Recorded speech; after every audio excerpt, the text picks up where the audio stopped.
ঢাকার বুড়িগঙ্গা নদীর তীরে রাতের নিস্তব্ধতা ভেঙে একটি নৌকা ধীরে ধীরে মাঝ নদীতে এগিয়ে চলে। চাঁদের আলোয় জলের ওপর ঝিকমিক করছে ছায়া, আর নৌকার মাঝি একজন কালো জমটুপি পরা বন্দির দিকে তাকিয়ে থাকে। বন্দির চোখ বাঁধা, হাত পা শক্ত দড়িতে আটকানো। হঠাৎ একটি ধাতব শব্দ, একটি পিস্তলের ট্রিগার টানা হয়।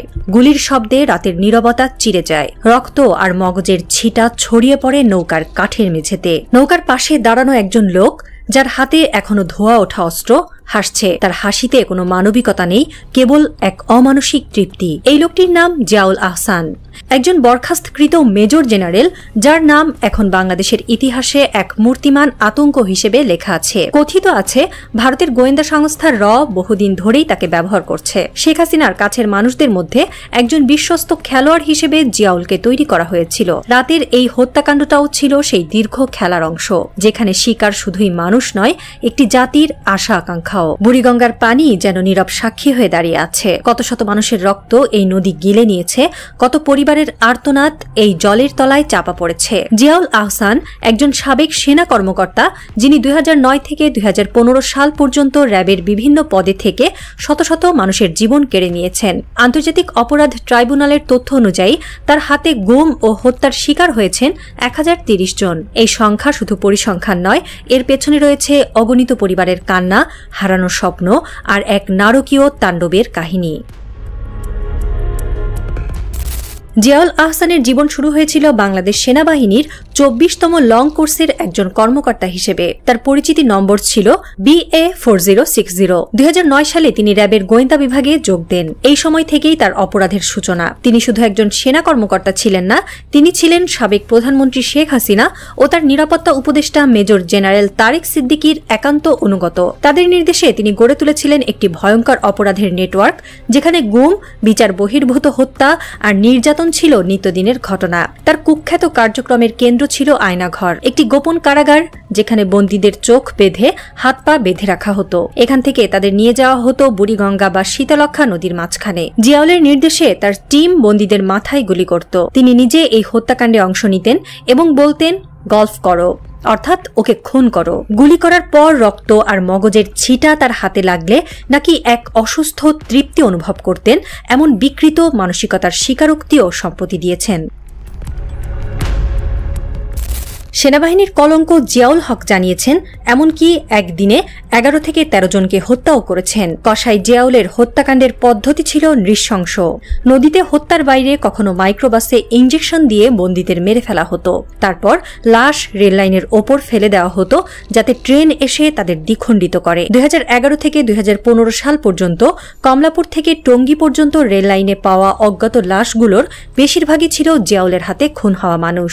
কখনো লাশ সিমেন্টের বস্তার সঙ্গে বেঁধে নদীতে ফেলে দেওয়া হতো, যাতে তা আর কখনো পাওয়া না যায়। এমনকি বিএনপি নেতা ইলিয়াস আলীর মতো বিশিষ্ট ব্যক্তিরাও তার হাতে প্রাণ হারিয়েছেন। বিশ্বের কুখ্যাত সিরিয়াল কিলাররা সর্বোচ্চ 3 শতাধিক মানুষ খুন করেছে, কিন্তু জিয়াউল আহসানের নামে আছে 1030 খুনের রেকর্ড। এটি কেবল একটি সংখ্যা নয়, এটি হল 1030টি ভাঙা সংসার, 1030টি মায়ের নিঃশব্দ কান্না, 1030টি শিশুর অন্ধকারে হারিয়ে যাওয়া শৈশব। যখন কেউ নিখোঁজ হতো, প্রথম রাতে পরিবার মনে করত হয়তো পুলিশে আটক হয়েছে, দ্বিতীয় দিনে আশা করত আদালতে হাজির করা হবে, কিন্তু সপ্তাহ পেরিয়ে মাস চলে যেতেও কোনো খোঁজ মিলত না। তখন ঘরে ঘরে ভেসে উঠত আর্তনাদ, মায়ের আহাজারি, স্ত্রীর বুক ভাঙা কান্না, সন্তানের শূন্য দৃষ্টি। রান্নাঘরের চুলা ঠান্ডা হয়ে যেত, শিশুরা রাতে ফিসফিস করে জিজ্ঞাসা করত, আমাদের বাবা কি আর ফিরবে না? প্রতিবেশীরা ভয়ে মুখ বন্ধ করে রাখত। গ্রামে শহরে ছড়িয়ে পড়ত আতঙ্কের ছায়া। আন্তর্জাতিক অপরাধ ট্রাইব্যুনালের চিফ প্রসিকিউটর তাজুল ইসলাম বলেছেন, জিয়াউল আহসানের মতো খুনি পৃথিবীতে আর নেই। তিনি ইতিহাসের সব রেকর্ড ভেঙে দিয়েছেন। প্রকাশ পেয়েছে যে জিয়াউল আহসান ভারতীয় গোয়েন্দা সংস্থা রিসার্চ অ্যান্ড অ্যানালাইসিস উইং র এর সঙ্গে গভীরভাবে জড়িত ছিলেন এবং তাদের এজেন্ট হিসেবে কাজ করতেন।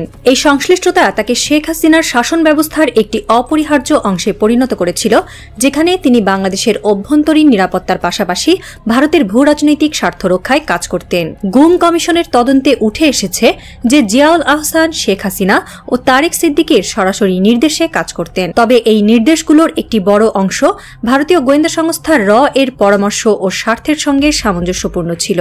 র এর সঙ্গে জিয়াউলের সংযোগের প্রমাণ পাওয়া গেছে সিলেট সীমান্তে 7 জন ব্যক্তিকে ভারতীয় গোয়েন্দাদের হাতে তুলে দেওয়ার ঘটনায়। এই ব্যক্তিরা, যাদের মধ্যে কেউ কেউ বাংলাদেশের রাজনৈতিক কর্মী ছিলেন, র এর নির্দেশে গুম করা হয়েছিল। জিয়াউল এই অপারেশনগুলো পরিচালনা করতেন এবং র এর সঙ্গে সরাসরি যোগাযোগ রক্ষা করতেন। তার বাসায় পাওয়া গোপন নথি এবং NTMCর মাধ্যমে ফোন ট্র্যাকিং এর তথ্য থেকে জানা যায় তিনি ভারতীয় সংশ্লিষ্টদের সঙ্গে নিয়মিত যোগাযোগ করতেন এবং তাদের কাছ থেকে নির্দেশ গ্রহণ করতেন। জিয়াউলের র এর সঙ্গে সংযোগ আরও স্পষ্ট হয় তার আর্থিক লেনদেনের মাধ্যমে। দুর্নীতি দমন কমিশনের তদন্তে দেখা গেছে জিয়াউল ও তার স্ত্রী নুসরাত জাহানের নামে বিদেশে পাচার করা 5,000 কোটি টাকার মধ্যে একটি উল্লেখযোগ্য অংশ ভারতের বিভিন্ন ব্যাংক অ্যাকাউন্টে জমা হয়েছিল। ধারণা করা হয় এই অর্থের একটি অংশ র এর মাধ্যমে পরিচালিত গোপন অপারেশনের জন্য ব্যবহৃত হয়েছিল বলে অভিযোগ রয়েছে। তার প্রতিষ্ঠান স্পেস ইনোভেশন লিমিটেড এবং AI ইন্টারন্যাশনাল লিমিটেডের মাধ্যমে ভারতীয় কোম্পানিগুলোর সঙ্গে অস্বাভাবিক লেনদেনের প্রমাণ পাওয়া গেছে, যা র এর সঙ্গে তার গভীর সম্পর্কের ইঙ্গিত দেয়। নাম প্রকাশে অনিচ্ছুক এক সাবেক সেনা কর্মকর্তা জানিয়েছেন, জিয়াউল আহসান শুধু শেখ হাসিনা বা তারেক সিদ্দিকীর নির্দেশে কাজ করতেন না, তিনি ভারতীয় গোয়েন্দা সংস্থা র এর একজন নির্ভরযোগ্য এজেন্ট হিসেবে কাজ করতেন। তার মাধ্যমে র বাংলাদেশের রাজনৈতিক ও নিরাপত্তা পরিস্থিতি নিয়ন্ত্রণ করার চেষ্টা করত। জিয়াউল শুধু খুনি ছিলেন না, তিনি ছিলেন একজন দুর্নীতিবাজও। দুর্নীতি দমন কমিশনের তথ্য অনুযায়ী জিয়াউল এন্টিগা অ্যান্ড বারবুডার নাগরিকত্ব নিয়ে সেখানে বিপুল টাকা বিনিয়োগ করেছেন। এছাড়া দুবাই, মালয়েশিয়া এবং যুক্তরাষ্ট্রের টাকা পাচার করেছেন। তার প্রতিষ্ঠান space innovation limited, AI international limited এবং AI ল্যান্ডস্কেপ লিমিটেডের মাধ্যমে শত শত কোটি টাকা অস্বাভাবিক লেনদেন হয়েছে। র এর বাংলাদেশের সামরিক শাখার অঘোষিত প্রধান তারেক সিদ্দিকীর ক্যান্টনমেন্টের বাসা থেকে 50 কেজির বেশি ওজনের একটি টাকার বস্তা জিয়াউলের বাসায় পাঠানোর ঘটনাও রেকর্ডে আছে। এই টাকা ছিল তার অপরাধের পুরস্কার, যা তিনি ক্ষমতার অপব্যবহার করে অর্জন করেছিলেন। 2024 সালের 6 জানুয়ারি আন্তর্জাতিক অপরাধ ট্রাইব্যুনালের 11 জনের বিরুদ্ধে গ্রেফতারি পরোয়ানা জারি করে, যার মধ্যে জিয়াউল আহসান অন্যতম। বর্তমানে তিনি কেরানীগঞ্জের বিশেষ কারাগারের ধলেশ্বরী ভবনে বন্দী। গুম কমিশনের তদন্তে দেখা গেছে তিনি ও তার টিম 1850টি গুমের ঘটনার সঙ্গে জড়িত, যার মধ্যে 345 জন এখনও নিখোঁজ। কমিশনের চেয়ারম্যান বিচারপতি মইনুল ইসলাম জানিয়েছেন, আগামী ডিসেম্বরে চূড়ান্ত প্রতিবেদন জমা দেওয়া হবে। সাবেক সেনা প্রধান ইকবাল করিম ভূঁইয়ার বর্ণনায় জিয়াউলের চরিত্র ফুটে উঠেছে। তিনি লিখেছেন, জিয়াউল এমন একজন যার মস্তিষ্ক যেন পাথর দিয়ে ঠাসা। তার আচরণ ছিল উচ্ছৃঙ্খল, এমনকি ঢাকা সেনানিবাসে তাকে অবাঞ্ছিত ঘোষণা করা হয়েছিল। তবুও তিনি তারেক সিদ্দিকীর পৃষ্ঠপোষকতায় অপরাধ চালিয়ে গেছেন। বুড়িগঙ্গার তীরে আবার নীরবতা ফিরে এসেছে, কিন্তু এই নীরবতার মধ্যে লুকিয়ে আছে এক অজানা আতঙ্ক। এদিকে খুন ও গুমের শিকার পরিবারগুলো এখনও প্রতিদিন কাঁদছে। কোনো মা ভাঙা ফ্রেমের ভেতরে ছেলের হাসি মুখের ছবি আঁকড়ে ধরে রাত কাটান। কোনো শিশু প্রতিদিন দরজার দিকে তাকিয়ে থাকে, ভাবে যে বাবা হয়তো ফিরে আসবে। কোনো স্ত্রী বারান্দায় বসে শূন্য চোখে নদীর দিকে তাকিয়ে থাকে, তার বুক ভরে ওঠে হাহাকারে। এই সব কান্না মিশে যায় বাতাসে, আবার নদীর জলে ঢেউ তোলে। জিয়াউল আহসান এখন কারাগারে, কিন্তু তার পেছনের শক্তি কারা? শেখ হাসিনা পলাতক, তারেক সিদ্দিকীর হদিস নেই। তবে গুম কমিশনের তদন্তে এখনো অনেক প্রশ্নের উত্তর মেলেনি। কারা এই অপরাধের মূল পরিকল্পনাকারী? জিয়াউল কি শুধুই একজন কার্যকরী, নাকি তার পেছনে আরো বড় কোনো জাল রয়েছে? একটি নাম বারবার উঠে আসছে, একটি ছায়া যার পরিচয় এখনো অজানা। গুম কমিশনের একটি সূত্র জানিয়েছে, জিয়াউলের কাছে এমন তথ্য রয়েছে যা প্রকাশিত হলে দেশের রাজনৈতিক মানচিত্র বদলে যেতে পারে। সেই তথ্য কি প্রকাশ পাবে, নাকি জিয়াউলকে বাঁচাতে উঠে পড়ে লেগেছে তার অপরাধের সঙ্গী সাবেক সিনিয়ররা? কারাগারের দেওয়ালের মধ্যেই চিরতরে চাপা পড়ে যাবে সত্য? নিশ্চিতভাবে বুড়িগঙ্গার পানি সব জানে, কিন্তু সে নীরব। আর এই নীরবতার মধ্যেই লুকিয়ে আছে এক রাজনৈতিক থ্রিলারের পরবর্তী অধ্যায়, যা এখনও লেখা বাকি।